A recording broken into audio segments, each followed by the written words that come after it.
welkom by episode 4. Ons het gister aand gepraat oor die Heilige Gees. Wat beteken om die Heilige Gees gevul te wees? Om die woord aan die ene kant te hê, om die Gees aan die ander kant te hê en om 'n vreemde liefde uit te leef. Vraag ons nou, wat doen dit aan jou? Wie word jy? So voor ons verder gaan ons nou eers die teks lees. Handelinge 2 vers 37 en 39. By die antwoord hiervan is die mense diep getref en het hulle vir Petrus en die ander apostels gevra: "Wat moet ons doen, broers of susters?"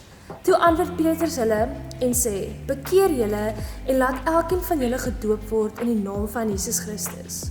Dan sal julle God julle vergewe en sal julle die Heilige Gees as gawe ontvang." So, hier is die ding. Wanneer jy die Heilige Gees in jou het en jy wil hier vreemde liefde gaan uitleef, 'n liefde wat lyk asof jy dronk is, wat doen dit aan jou? Wie raak jy? Lionel, dis eintlik so vreemd. Die eerste keer toe die Romeinse ryk en die mense om die Christene besef het hierdie mense lewe so anders. Toe noem hulle nie Christene nie. Dit was nie die eerste naam wat daai mense gehad het. Hulle was eintlik iets anders genoem. Hulle het na hierdie mense wat soos Jesus lewe verwys na die mense van die weg. Hulle het 'n ander manier gehad om te lewe. En dit moet ons verstaan.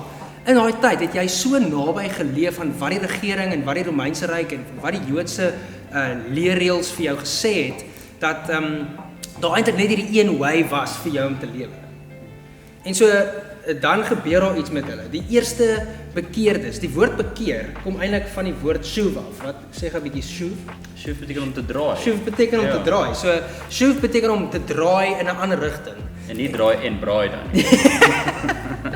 Ja, dit hang af wat jy braai.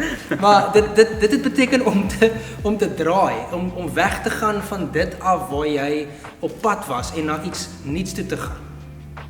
Op pad na dalk 'n ander manier van aanbidding, op pad na 'n ander manier van lewe. Ek onthou van die stories wat ek al raak gelees het in die Bybel, sê dat die Christene of hierdie mense van die weg, hulle het eintlik die meeste van hulle tyd spandeer daarmee om na die dooies om te sien. Want dit is iets wat jy nooit gedoen het in daai tyd. Jy sou nie aan die dooies geraak het. Hulle het ook aan die melaatses gevat. Hulle het aan die melaatses gevat. Hulle het die mense wat blind was opgehelp en hulle gehelp om te gaan was en so aan. En op so 'n manier het hulle bekend geraak vir al hierdie dirty jobs. Hulle het so bekend geraak daarvoor dat hulle vreemd lewe, dat jy kan dronk lyk, soos wat ons in die vorige episode gesê het, dat mense na hulle gekyk het en gedink het, is jy van jou kop af? Is jy dronk? Hoekom sal jy ooit daai tipe goed doen? En dit is waarvoor ons as mense van die weg bekend was. En dit het 'n tipe van 'n beweging begin. Dit het 'n tipe van 'n nuwe way of life begin, 'n nuwe beweging. En dit is ook ons uitdaging vir vandag, is om deel te neem aan daai beweging wat reeds bestaan. So die beweging is groter as die instelling van die kerk dan?